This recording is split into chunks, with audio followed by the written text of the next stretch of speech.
Hi everyone, and welcome to the FIT library. We're here in the 4th floor. This is the periodical room. My name is Maria Chammah. I am the professor of history of fashion photography. I teach in the history of art department. So I wanted to introduce today a very special section of the periodicals, which is the catalog wall, which is right here.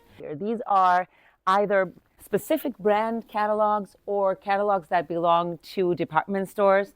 And they have a very special type of photography, but they also hold a wealth of historical information for an array of different disciplines, whether you're thinking about design, whether you're thinking about merchandising, where you're thinking about doing historical research on pricing, on sizes, on fibers. So should we take a look? So the reason I like this place so much is because in my other life, before I became a fashion history professor, I used to be a fashion photo producer. Catalogs have become closer and closer to editorial photography as time progressed.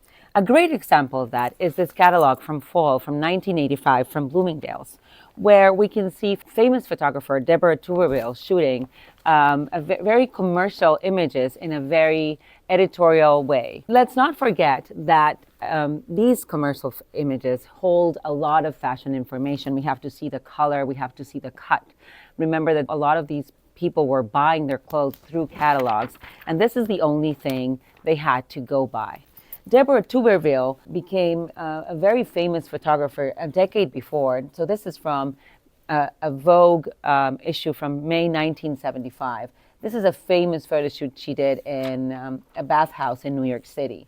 Really, this was a very controversial photo shoot, but at the same time, it really brought her name into the foreground of fashion photography. And so that's why 10 years later, in 1985, she produces these photos for Bloomingdale's. So my whole point is for us not to dismiss these catalog images as purely commercial, because sometimes they navigate this liminal space between commercial and editorial, between creative and still holding a lot of fashion information that they need to convey in their image. By 1993, catalog photography was full throttle. It was getting more creative by the minute, I would say.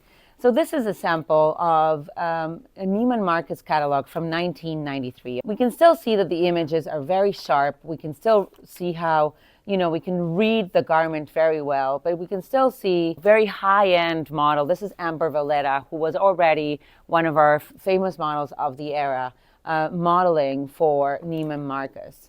On the other hand, this is a fall 1996 catalog from Saks Fifth Avenue, and it's called Saks Fifth Avenue, The Designers.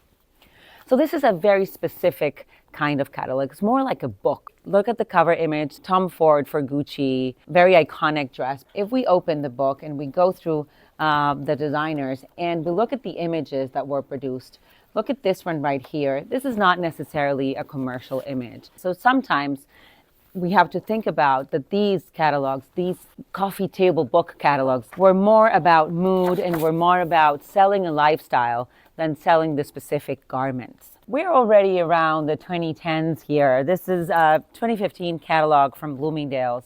It's interesting to see how the Bloomingdale's photography has changed through time. Although they look very editorial-like, they're still very focused and product, like this one right here, right? We see the front and center of the UGG Australia boot, and we have the price here as well. Look at this one right here. This is from September 2016, and it's a Neiman Marcus catalog. And what's interesting about this catalog is that they did like a full fashion story. This is Pat Cleveland and her daughter Anna, and shot is by, we have credited the photographer here, who was Ruven Afanador. He used to shoot for Elle magazine a lot back in the day. And this is called, look at this shoot called The Art of Fashion. Look at how they pull through this fashion story with a lot of fashion content, but a lot of editorial content as well. So this is another September issue, but this is a little earlier. This is from 2012 and probably really close to my heart because I produced this issue right here for Bergdorf Goodman. So it looks more of like a magazine than it is a catalog. Photographs by Sofia Sanchez and Mauro Mongiello.